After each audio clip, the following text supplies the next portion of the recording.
आप और मैं आपके साथ हल्का सिंह। बुलेटिन में आपका बहुत बहुत स्वागत है। रुख करते हैं खबरों का।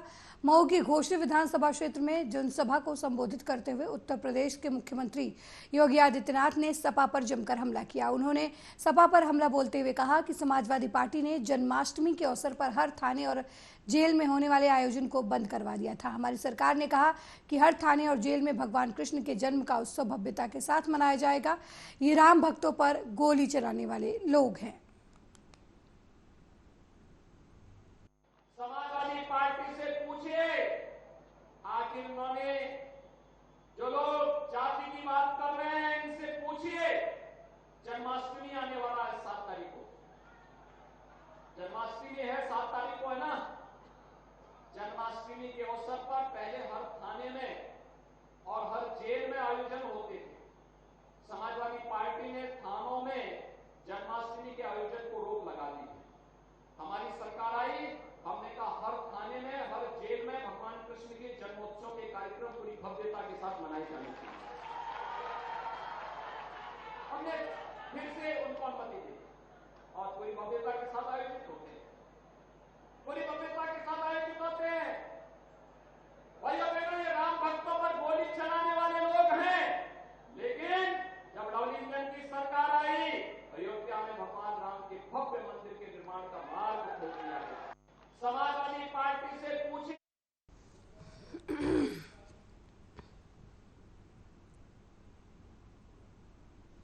वहीं सरकार द्वारा संसद का विशेष सत्र बुलाने पर शिवसेना नेता संजय राउत का बयान सामने आया है। उन्होंने कहा कि सुनने में आया है प्रधानमंत्री मोदी चीन और मणिपुर पर चर्चा करना चाहते हैं। विशेष सत्र पर विपक्ष की मांग है कि चीन और मणिपुर पर चर्चा करें, हम उनका स्वागत करेंगे। डेफिनेटली देखिए, प्रधानमंत्री ने अमृतकाल की बात कही है और विशेष अधिवेशन विशेष सत्र बुलाया है। किसी को पता नहीं है सत्र क्यों बुलाया है। हमारे यहाँ महाराष्ट्र में तो गणेश उत्सव होता है, हम लोग बाहर नहीं जा सकते। जैसे गुजरात में नवरात्र उत्सव होता है तो लोग बाहर नहीं जाते, उपवास करते हैं। तो नवरात्र उत्सव में कभी मोदी जी अपना सत्र नहीं बुलाया गया, कोई दिल्ली में कार्यक्रम नहीं रखेंगे क्योंकि बोलेगा हमारा व्रत है। महाराष्ट्र के लोगों का भी व्रत होता है 11 दिन का, और उसी हमारे अमृतकाल में जो महाराष्ट्र का अमृतकाल है, लोग जहाँ काम कर रहे हैं, तो आपने दिल्ली में हमें बुलाया है। आप 2-4 दिन आगे पीछे कर सकते थे, लेकिन हमेशा महाराष्ट्र के साथ दुर्व्यवहार होता है 10 साल से। तो हमने पूछा है कि अगर ये सत्र की योजना आपने की है, उसका कारण क्या है। हमें लगता है, सुनने में आया है कि मोदी जी जो चाइना लद्दाख में घुस गया है उसके ऊपर चर्चा करना चाहते हैं, मणिपुर पे चर्चा करना चाहते हैं। चाइना ने जो एक मैप पब्लिश किया है जिसमें अरुणाचल लद्दाख की भूमि को अपने मैप पर दिखाया है चाइना ने, उससे वो बहुत संतप्त है, उसके ऊपर चर्चा करना चाहते हैं। हम स्वागत करते हैं। अगर विशेष सत्र बुलाया है तो चाइना के आक्रमण पर चर्चा होनी चाहिए और मोदी जी करने जा रहे हैं विशेष सत्र। विशेष सत्र का मतलब क्या होता है जो लद्दाख की भूमि चाइना खा बैठी है उसके ऊपर चर्चा होगी। लगता है मोदी जी करने जा रहे हैं, राष्ट्रभक्ति से प्रेरित विषय है। वहीं बिहार में केंद्रीय मंत्री गिरिराज सिंह ने छुट्टियों की कटौती पर नीतीश सरकार पर हमला किया है। उन्होंने कहा कि नीतीश कुमार मुस्लिम प्रस्त राजनीति करने के लिए सरिया कानून लाना चाहते हैं। आज भी बिहार के अंदर कई स्कूल जहां पर रविवार के बदले शुक्रवार को छुट्टी होती है। पढ़ाई के नाम पर यह हिंदुओं के बच्चों को संस्कृत से दूर रखने की साजिश है। बिहार में सनातन संस्कृत को खत्म करने की साजिश हो रही है। उनमें हिम्मत नहीं कि मुसलमानों की छुट्टियों में वो कटौती करें।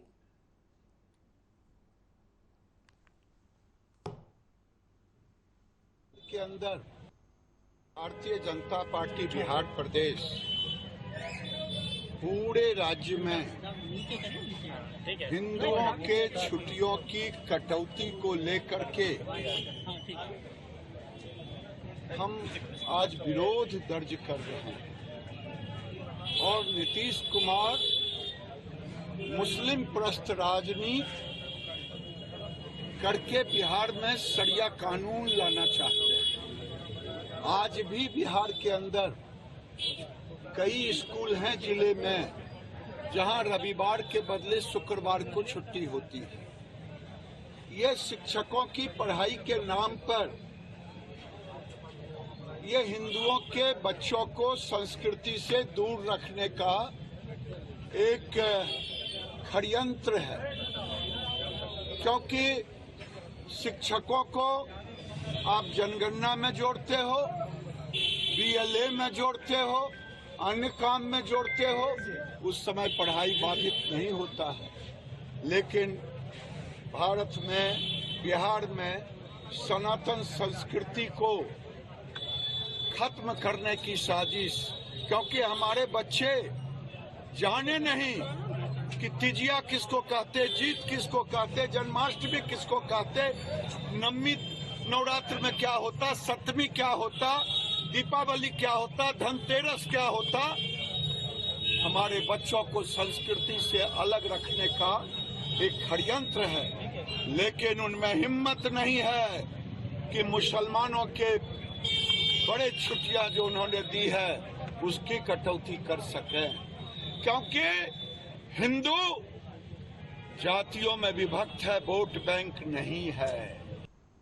भारतीय जनता वहीं कन्नौज में इंदरगढ़ थाना क्षेत्र के मरहला तिराहे पर भाकियू सावित्री गुट ने ग्रामीणों की सूचना पर मवेशियों से भरी डीसीएम पकड़ी है। किसान नेताओं ने मवेशी से भरी डीसीएम को पुलिस के हवाले किया। भाकियू सावित्री गुट के जिला अध्यक्ष राजू गुप्ता का आरोप है कि मवेशी कटने के लिए अलीगढ़ ले जाए जा रहे थे।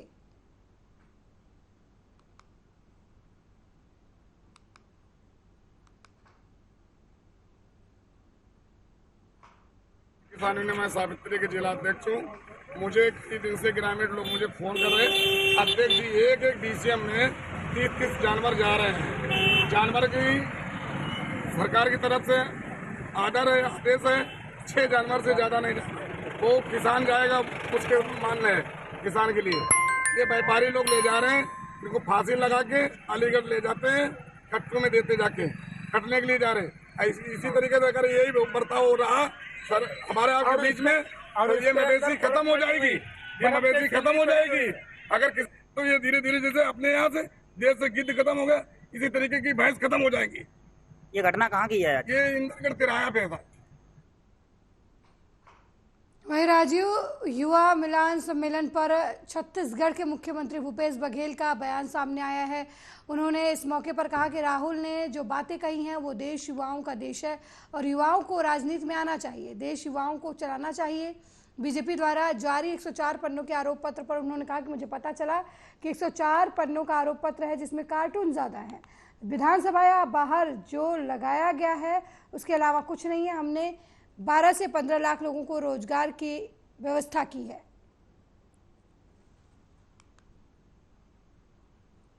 लोग आए थे 13 मितान क्लब के सम्मेलन में आदरणीय राहुल जी और हमारे तमाम प्रदेश अध्यक्ष सहित मंत्रिमंडल के सब साथी, विधायकगण और बड़ी संख्या में हमारे राजीव मितान क्लब के सब साथी कर लगभग 2 लाख से अधिक पूरे प्रदेश भर से लोग आए थे। 13,000 हमारे क्लब बने हैं, उसके सारे सदस्य यहाँ उपस्थित थे। भीषण गर्मी के बावजूद भी लोग राहुल जी को सुनने खड़े थे और राहुल जी ने जो बातें कही है कि ये देश युवाओं का देश है और युवाओं को राजनीति में आना चाहिए, क्योंकि भविष्य उनका है, उनको छत्तीसगढ़ और देश संभालना है। बीजेपी ने आरोप पत्र तो जारी करे सर, आपको हर बयान पर सर वो याद भी। मुझे पता चला है कि 104 पन्ने का है और उसमें कार्टून ज्यादा है। कुछ क्या कार्टून ज्यादा है और आरोप पत्र वगैरह जहां तक के है तो विधानसभा में उसके बाहर जो लगा रहे थे उससे अतिरिक्त तो कुछ दिखाई दिया नहीं। हालांकि मैं खुद भी कार्यक्रम में था, लेकिन उनके आरोप पत्र में वही चीजें हैं जो विधानसभा में बात कही, वही चीज है जो ईडी जो चालान प्रस्तुत की है, उसके अलावा और तो कुछ है ही नहीं है। सभा भी की अमित शाह ने सभा की और सभा में कहा कि आदिवासियों की जो असली हितैषी है वो मोदी सरकार है, उन्होंने बहुत कुछ किया, इंफ्रास्ट्रक्चर के लिए किया, बहुत सारी उपलब्धियां गिनाई और आपकी सरकार को आदिवासियों को लेकर क्या आलोचना की? रमन सिंह 15 साल रहे, पेशा नियम लागू नहीं कर पाए। रमन सिंह 15 साल रहे, जिस सौरा जनजाति के कार्यक्रम में गए थे, मात्रात्मक त्रुटि वो सुधरवा नहीं पाए। हमारी सरकार बनी तो सब आदिवासियों को भी, महार महारा को भी, जितने भी ऐसे जातियां हैं जो मात्रात्मक त्रुटिकरण से आरक्षण के लाभ से वंचित थे, उनको लाभ मिल रहा है।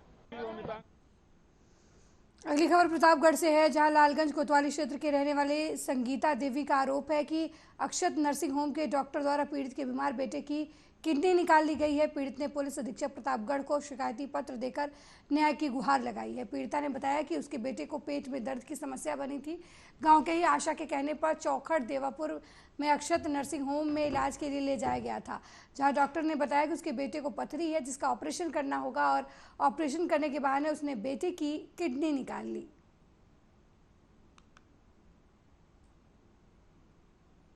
उस लड़के की बात है, मेरे पास कोई ऐसी शिकायत प्राप्त नहीं हुई है, लेकिन इस संबंध में कल हो सकता है वो पुलिस के पास गए हों, तो एक सब इंस्पेक्टर द्वारा मुझसे इस पर कांटेक्ट किया गया था कि क्या ऐसा संभव है। तो पहली चीज़ तो जो मुझको लगता है कि यहाँ अभी तक मतलब ऐसा कोई कुशल सर्जन नहीं है कि जो किडनी निकाल कर या उसका व्यापार कर सकता हो, क्योंकि किडनी निकाल कर उसको फिर दूसरी जगह कहीं लगाना ये एक बड़ा प्रोसेस है, जो कि प्रतापगढ़ जिले में किसी सर्जन के द्वारा नहीं किया जा सकता है। दूसरी बात है कि कई बार ऐसा होता है कि किसी रोग के कारण भी किडनी का किसी रोग के लिए ऑपरेशन किया जाता है, उस दौरान भी किडनी को निकालना पड़ता है। क्योंकि मैं एक सर्जन हूँ, मुझको इस चीज़ का अनुभव है, तो ऐसा हो सकता है कि उस रोग में किडनी निकालने की आवश्यकता हो, किडनी खराब हो गई हो, या किडनी में जब बिल्कुल कोई स्टोन रहता है और किडनी का जो मसल होती है या किडनी की जो टिश्यू होती है वो ख़त्म हो जाती है, तो ऐसी स्थिति में किडनी को निकालने की भी ज़रूरत पड़ती है। तो अब इसमें क्या मैटर है मैं नहीं बता सकता, लेकिन हो सकता है कि इन कारणों से डॉक्टर ने किडनी को निकाल दिया हो, तो इसमें जो है उनके मरीजों को, घर वालों को जरूर बताया गया होगा। क्या घटना हुई है आपके साथ? हमारे साथ में लड़के पेट में दर्द हुआ है, दवा कराती है, नहीं अल्ट्रासाउंड करा, पतली निकली थी। पतली करे के बाद फिर यहाँ लाए अक्षत नर्सिंग होम में गई, आशा ही उनके उठा के लाए आए नहीं, तो लड़के के मेरे भारतीय 10 बजे भी हुआ है। फिर उसके बाद ऑपरेशन कर दिया, पथरी हमको दिखाई दिया है। फिर 4-5 महीने के बाद मेरे बच्चे के पेट के दर्द नहीं पटाती। फिर इसके बाद फिर अल्ट्रासाउंड लिया लालगंज में बोले कि दहनी कितनी नहीं है, ये हमका नहीं मालूम पड़ा। फिर हम आए जिला अस्पताल में, वहाँ भी लिया, तो वहाँ भी डॉक्टर लिख दिए कि दहनी कितनी नहीं है। फिर आए इनके किया मुकुट डॉक्टर किया, कुमुद किया, उनके किया, तो वो भी बोले कि दहनी कितनी नहीं है। तो अच्छा नर्सिंग होम में हम ऑपरेशन कराए हैं, आशक जांच कराई है, सब खर्च लेके हमारे साथ 25,000 ऑपरेशन के लिए है। 10,000 रुपये पहले जमा करा ले, लेकिन साथ 14,000 3 महीना दवा करे हैं। जब दवा का असर रही तब मेरे लड़के के पेट में नहीं दर्द है, अब मेरे लड़के के पेट में दर्द नहीं पटा रहे। राज्य में बहु विवाह पर प्रतिबंध लगाने पर असम के सीएम हेमंत बिस्वा शर्मा का बयान सामने आया है। उन्होंने कहा कि राज्य सरकार द्वारा बहु विवाह पर प्रतिबंध लगाया जा सकता है, यहाँ नहीं, इसकी जांच के लिए एक कानूनी समिति का गठन किया गया है। बाद में हमने जनता से उनकी राय मांगी, क्या उन्हें कोई आपत्ति है। हमें जनता से कुल 149 सुझाव मिले, जिनमें से 146 सुझाव बहु विवाह पर प्रतिबंध लगाने के पक्ष में थे और 3 सुझाव इसके विरोध में थे। हम प्रक्रिया के अगले चरण की ओर बढ़ेंगे। जो पॉलीगेमी को एक लीगल कमिटी बना था कि पॉलीगेमी स्टेट गवर्नमेंट बैन कर सकता है कि नहीं सकता है, इसका ऊपर हमारा पॉजिटिव विचार आया। फिर हमने पब्लिक का ओपिनियन मांगा कि हम पॉलीगेमी बैन करने जा रहा हूं, आपका कोई आपत्ति है क्या। 149 ज्ञापन हमें मिला, 146 ज्ञापन ऐसा मिला जो पॉलीगेमी को बैन करने में उनका सहमत है। 3 ज्ञापन ऐसा मिला जो पॉलीगेमी को बैन करने का विरोध करता है। अभी हमारा जो नेक्स्ट फेज है कानून को ड्राफ्टिंग करना, और वो कानून में थोड़ा सा और पॉइंट जोग होगा, जो पॉइंट का थ्रो से हम थोड़ा ये लाभ जहाद वाला जो मामला है उसमें भी अंकुश लगाने का कोशिश करूंगा। अगले 45 दिन में हमारा कानून तैयार हो जाएगा। लगभग दिसंबर महीना में मेरा उम्मीद है कि असेंबली में मैं वो कानून पेश करने के लिए कामयाब हो जाऊं। सर पूरी आस्था को हटाने की तो बात कही गई थी, वो भी मैं हम लोग इसका ऊपर आगे बढ़ रहा हूं और 38 सितंबर ऐसा एक दिन है, वो दिन में ही हमको निर्णय लेना पड़ेगा कि आपसा आगे रहेगा कि आपसा विड्रॉ होगा। स्टेट गवर्नमेंट का एक व्यू है, लेकिन इनका जो फाइनल व्यू लेना है भारत सरकार को लेना है। इसीलिए अभी भारत सरकार से ये महीना में मेरा चर्चा होगा और बाय 38 सितंबर एक पुख्ता निर्णय इसका ऊपर हो जाए। एक लीगल इसी बीच हमीरपुर से बड़ी खबर सामने आई है, जहां इंगोहटा चौकी प्रभारी शिवम पांडे का सिंघम अवतार देखने को मिला है। तो बड़ी खबर हमीरपुर से आपको दे रहे हैं, जहां पर इंगोहटा के चौकी प्रभारी का सिंघम अवतार देखने को मिला है। मंदिर में चोरी करने वाले चोर को चौकी प्रभारी ने गिरफ्तार कर लिया है। पिछले 1 महीने पहले मंदिर में चोरी हुई थी, तभी से चोर फरार चल रहा था और अब उसे गिरफ्तार कर लिया गया है। काफी दिनों से पुलिस को चकमा दे रहा था चोर, लेकिन अब चौकी प्रभारी की तरफ से उसे गिरफ्तार कर लिया गया है।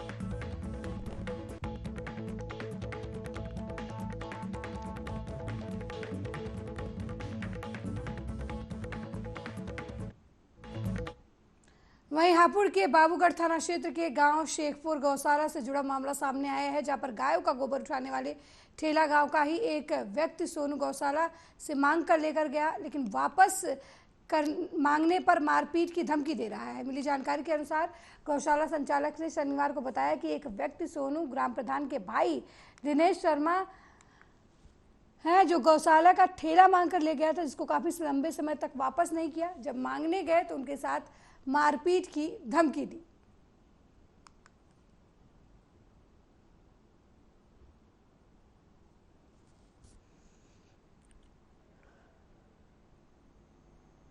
आज 112 की पुलिस आई, जहां मैं गया मौजूद।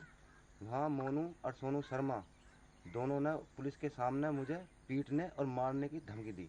112 घटनास्थल पर आज 112 की पुलिस आई, जहां मैं गया मौजूद। वहां मोनू और सोनू शर्मा दोनों ने पुलिस के सामने मुझे पीटने और मारने की धमकी दी। 112 घटनास्थल पर आज 112 की पुलिस आई, जहां मैं गया मौजूद। वहां मोनू और सोनू शर्मा दोनों ने पुलिस के सामने मुझे पीटने और मारने की धमकी दी। 112 घटनास्थल पर आज 112 की पुलिस आई, जहां मैं गया मौजूद। वहां मोनू और सोनू शर्मा दोनों ने पुलिस के सामने मुझे पीटने और मारने की धमकी दी। 112 घटनास्थल पर आज 112 की पुलिस आई, जहां मैं गया मौजूद। वहाँ मोनू और सोनू शर्मा। परेशानी ये है भैया कि यहाँ जो ठेला गोबर का गायों के लिए, गांव का ही एक व्यक्ति प्रधान के भाई दिनेश शर्मा के थ्रू मांग कर ले गया और वो देकर नहीं गया। फोन करा तो गाली गलौज करी, कर लगा मेरा। हमने उनसे भी कही, कर लगा भैया तो अपना बता रहा, मगर अपना कैसे बता रहा है जब गायन के लिए सेवा के लिए लगा हुआ है। और सभी अधिकारियों के पास हमने इसकी शिकायत कर ली, कोई कार्रवाई नहीं हुई अभी तक। उसका नाम सोनू शर्मा है, लादेव शर्मा का उसके पिताजी का है। कहता क्या है ना, कोई मेरा है। ये लोग पहले भी 420 कर चुके हैं। परेशानी ये है भैया कि हाँ जो ठेला गोबर का गायों की। वहीं तमिलनाडु के मंत्री उदयनिधि स्टालिन के सनातन धर्म को खत्म कर देना चाहिए वाले बयान पर बीजेपी नेता शहजाद पूनेवाला का बयान सामने आया है। उन्होंने कहा कि इंडिया गठबंधन का भारत विरोध और हिंदू विरोधी चेहरा आज साफ तरीके से उजागर हो रहा है। जिस प्रकार से डीएमके के नेता ने कहा कि वे न केवल सनातन धर्म का विरोध करते हैं, बल्कि उसकी तुलना बीमारियों से करते हुए उसे खत्म करने की बात करते हैं। जिस धर्म में भारत के 80% लोगों की आस्था है, उसे खत्म करने की बात है। उनका समर्थन कांग्रेस पार्टी के कार्तिक चिदम्बरम भी करते हैं। क्या यही मोहब्बत की दुकान है? राहुल गांधी जी।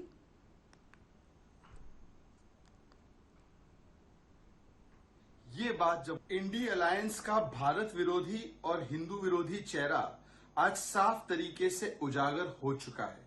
जिस प्रकार से डीएमके जो इंडी अलायंस का हिस्सा है, उसके नेता उदयनिधि स्टालिन कहते हैं कि वो न केवल सनातन धर्म का विरोध करते हैं बल्कि उसकी तुलना बीमारियों से करते हुए उसको नस्तनाबूद खत्म करने की बात करते हैं। मतलब कि जिस धर्म में 80% लोगों की भारत में मान्यता है उसी को समाप्त करना है, उसके अंदर आस्था रखने वाले लोगों को एक प्रकार से समाप्त करना है। ये बात जब वो कहते हैं और इसका समर्थन कांग्रेस पार्टी के कार्ति चिदम्बरम भी करते हैं। क्या यही मोहब्बत की दुकान है राहुल गांधी जी? और ये कोई हैरानी की बात नहीं है। इनके गठबंधन से समाजवादी पार्टी का अभी बयान आया था कि हिंदू धर्म धोखा है। इनके पार्टी से आरजेडी का किस प्रकार का बयान आता है वो भी हमने देखा है। आईयूएमएल ने हिंदुओं के नरसंहार के नारे लगाए, एमएमके ने प्रभु श्री राम का अपमान किया, और जो मेन है कांग्रेस पार्टी, उसका तो एक लंबा चरित्र है सनातन विरोध और हिंदू विरोध का। हिंदू टेरर, प्रभु श्री राम है ही नहीं, राम मंदिर का विरोध। ये तो अभी मणिशंकर अय्यर ने भी बताया है कि किस प्रकार से सनातन विरोधी डीएनए है कांग्रेस पार्टी का। सवाल ये बनता है कि क्या सनातन धर्म को नस्तनाबूद और खत्म करने से, उसके मानने वालों को खत्म करने से जुड़ेगा भारत इनके हिसाब से? कन्नौज में गुरसहायगंज कोतवाली की अनोगी परिसर पुलिस कर्मियों और युवकों के बीच जमकर मारपीट हुई। 2 बाइकों में भिड़ंत के बाद मारपीट हुई है, जिसका वीडियो सोशल मीडिया पर जमकर वायरल हो रहा है। मारपीट करने वाले लोग जेल कर्मचारी बताए जा रहे हैं। वहीं घटना के बाद 2 युवकों को पुलिस हिरासत में लिया गया है और 4 लोगों के विरुद्ध कई धाराओं में मामला दर्ज किया गया है।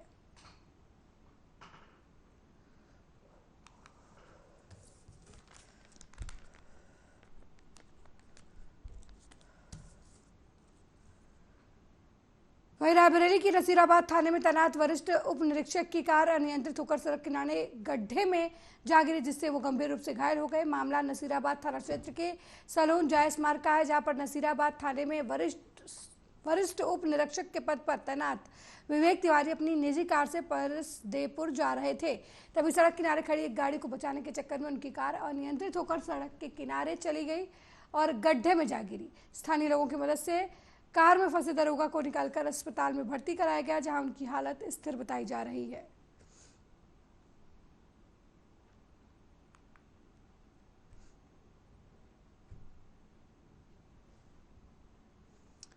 वहीं मिर्जापुर के शेर खान की गली चौराहे पर पहलवान दादा का भक्तों ने वार्षिक श्रृंगार कर कजरी मनाया।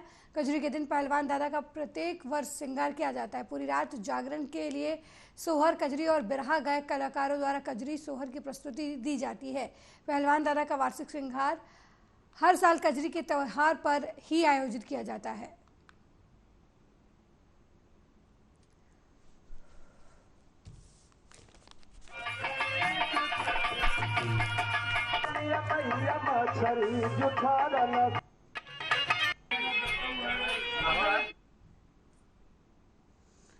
पंजाब में नशे को रोकने के लिए चाहे गांव में नशा रोको कमेटियां बनाई गई हों, लेकिन नशा रोको कमेटियों के दिन रात पहरे लगाने के बावजूद नशा तस्करों के हौसले इस कदर बुलंद है कि सरेआम नशे का कारोबार चल रहा है। ताजा मामला बठिंडा के बीड़ तालाब बस्ती से सामने आया है, जहां पर सरेआम एक नौजवान नशा बेच रहा है और इसका वीडियो अब सोशल मीडिया पर वायरल हो रहा है।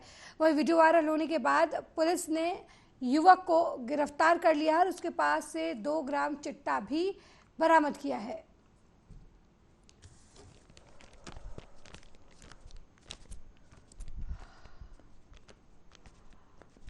ये वीडियो कल की है, बीड़ तालाब बस्ती नंबर 2 की। हमें शाम को इन्फॉर्मेशन मिली थी कि कोई रेजिडेंट है बीड़ तालाब बस्ती नंबर 2 का बिंटा से, उम्र करीब 24 साल है। तो हुण जिवें अपना सीएम साहब वालों इनिशिएटिव लिता गया है कि आपां नशे नूं खत्म करना है, इहो जिहा ही पुलिस नूं भी अपने एसएसपी साहब वालों डायरैक्शन कीतियां गईयां हैं कि सैमीनार्स करने, अवेयरनेस कैंप चलाने हैगे ते कमेटियां फॉर्मूलेट करनी हैगी पिंड दे लैवल ते। तो ਉਹੀ पिछले हफ्ते असी कमेटी फॉर्मूलेट की सी बीड़ तालाब बस्ती नंबर 2 ती भी पूरा बहुत अच्छा रिस्पॉन्स भी मिलिया सानू। तो हुण असी मिल के दोवें पुलिस ते कमेटी मिल के काम कर रही है। तो कल ये वारदात जिहड़ी होई थी ते कमेटी मैंबरां ने वीडियो भी बनाई थी ते सानू उदों वेले ही इन्फॉर्मेशन दी सी ते असी कमेटी नाल मिल के ते बंदे दी सर्च की सी तो उहदे बरामदगी भी हुई थी 2 ग्राम हेरोइन दी ते असी रात नूं ही उहदे बंदे ते परचा दिता है। हाँ जी, गिरफ्तारी हो गई तो आज वो कोर्ट में पेश हो। जिला अस्पताल रायबरेली में स्थित जन औषधि केंद्र में बाजार की दवाइयां बेचे जाने की शिकायत पर ड्रग्स इंस्पेक्टर ने जन औषधि केंद्र पर छापा मारा। इस दौरान केंद्र से भारी संख्या में दवाई मिली। ड्रग इंस्पेक्टर ने बताया कि ऐसी दवाइयां मिली है जो जन औषधि केंद्र की दवाइयों की सूची में शामिल नहीं है, लेकिन इन्हें बेचने के लिए दुकान पर रखा गया है। कुछ दवाओं के नमूने लेकर जांच के लिए प्रयोगशाला भी भेजा गया है।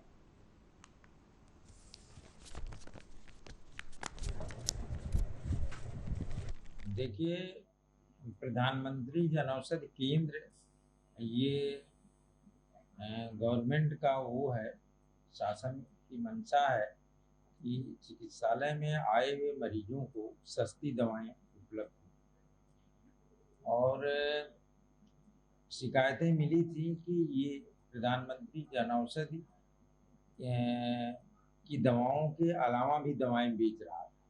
ये जो प्रधानमंत्री, जिन पर प्रधानमंत्री जन औषधि की मुहर भी नहीं लगी हुई थी, तो ये संज्ञान में लेते हुए ये कार्यवाही की गई,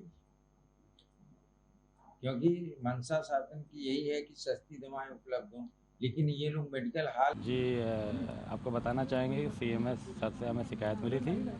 ये जिला चिकित्सालय परिसर में स्थित प्रधानमंत्री जन औषधि केंद्र में बाहर की दवाएं भी बिक्री की जा रही हैं, जो नियमानुसार प्रधानमंत्री जन औषधि केंद्र की दवाई बेची जा सकती है, क्योंकि ये प्रधानमंत्री की योजना है जिसमें जो जेनरिक दवाएं रोगियों को उपलब्ध की जाती है, जो कि बहुत ही सस्ते रेट पे उपलब्ध की जाती है। तो कहीं ना कहीं इससे जो है लोगों को जो है वो दवाएं उपलब्ध हो, इस वजह से हमने ये चेक किया है। चेक करने में हमें जो है बाहर की दवाएँ बरामद हुई हैं, जिनको हमने तत्काल प्रभाव से हटाने के निर्देश दिए हैं, वापस करने के निर्देश दिए हैं। अन्य कमियां भी पाई गई हैं, जिसमें इनको नोटिस जारी की जा रही है।